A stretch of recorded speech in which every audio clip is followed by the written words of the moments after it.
જય માતાજી, જય શ્રી કૃષ્ણ। આજે બ્લોગ બનશે નાનો એવો, કારણ કે આજ આખો દિવસ બનાવ્યો નથી, કામમાં હતા, મહેમાન હતા, મહેમાનને વરાવ્યા બપોરે। અને અમારે છોટુભાઈ જો શું કે ભાઈ હાલ આવે છે કે નથી આવતો?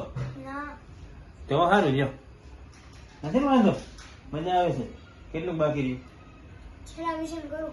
છેલ્લા વિષયનું હોમવર્ક બાકી છે। 6 વાગે છૂટીને આવે છે, બપોરે 11:30 નું 11:30 પોણા 12 વાન હોય, પોણા 12 નું વાન હોય, પછી બપોરે જાય 12 વાગે, તો સાંજે 6 વાગે પાછું એનું વાન આવે છે। અને 6 વાગ્યા પછી આવીને નાસ્તો કરીને હોમવર્ક કરતા હોય ભાઈ અમારે। હા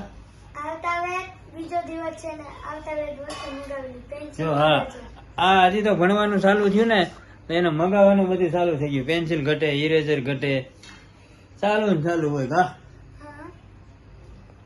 ચાલો જોઈએ આજે જમવામાં શું બન્યું છે અમારે। જમવામાં આજે તો 99% તો સાદું હોય છે, કઈક ભાવે નહીં આપને સાદું। રોટલી ખાઈ ને સાંજે એટલે ગેસ થાય।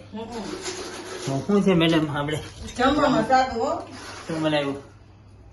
લીલી ડુંગળીનું ખાડ્યું ને ખીચડી ને રોટલી, બીજું કાંઈ છે ને, બસ એટલું જ છે આજે તો। એવું ભાવે? તે ભાવે જ ને। કાલે ભજીયા ખાધા હતા, બપોરે પૂરી, ફ્રૂટ સલાડ, દાળ ભાત ખાધા હતા।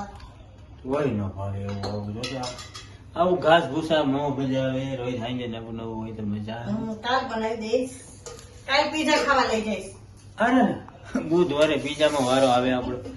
બુધવારે અમારે પીઝામાં ક્યાંય હોટલમાં જવાનું ન હોય, કારણ કે લાઈનમાં લબડીને વારો આવે, એના કરતા ન જવું સારું। એક દી મોડા જાય તો શું વાંધો, એ મને ન ભાવે એવું। ભાવશે તું ટ્રાય અરે મારવા વાઈટ શું કેવી આવે છે આ લીલી ડુંગળીનું?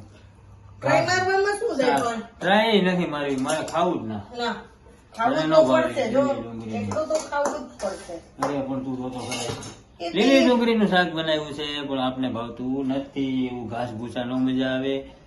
તો ચાલો જમી લઈએ હવે। દીકા હાલ